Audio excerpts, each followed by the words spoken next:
Pemirsa, sebanyak 500 lebih warga di Kabupaten Pd Jaya dari 8 kecamatan ikuti Diklat Basic Safety Training Kapal Layar Motor yang dilaksanakan Poltekpel Malahayati Aceh.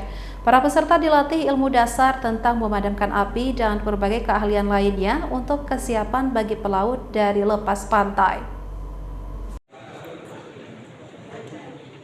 Masyarakat pesisir pantai yang berada di Kabupaten Pd Jaya mengikuti Diklat Basic Safety Training Kapal Layar Motor atau BST-KLM dan surat keterangan kecakapan SKK 30 mil.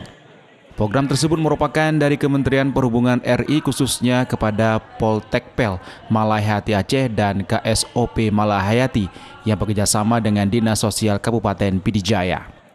Diklat Basic Safety Training Kapal Layar Motor dan surat keterangan kecakapan 30 mil adalah pelatihan dasar-dasar keselamatan untuk antisipasi akan adanya hal bahaya di atas kapal dan untuk mewujudkan tenaga kerja profesional di bidang pelayaran.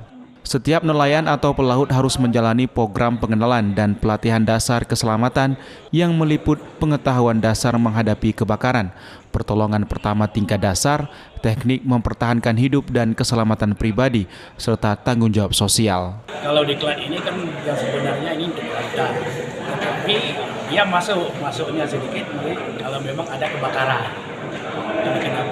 Ini kan dasar yang diberikan ini dasar.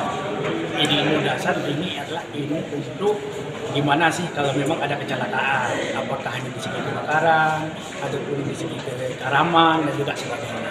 Ini kan cuma dasar. Jumlah peserta yang mengikuti diklat pemberdayaan masyarakat BST 30 mil sebanyak 500 orang dan semuanya kita ambil di seluruh kecamatan yang ada.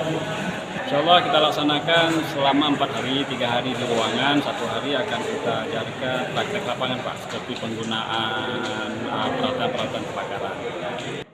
Dengan adanya pelatihan ini, para nelayan dan pelaut diharapkan dapat menyadari serta memahami akan bahaya bekerja di laut atau kapal dan juga dapat merespon dengan tepat dalam keadaan darurat. Dari Kabupaten Pd Jaya, Jamal Pangwa, iNews melaporkan.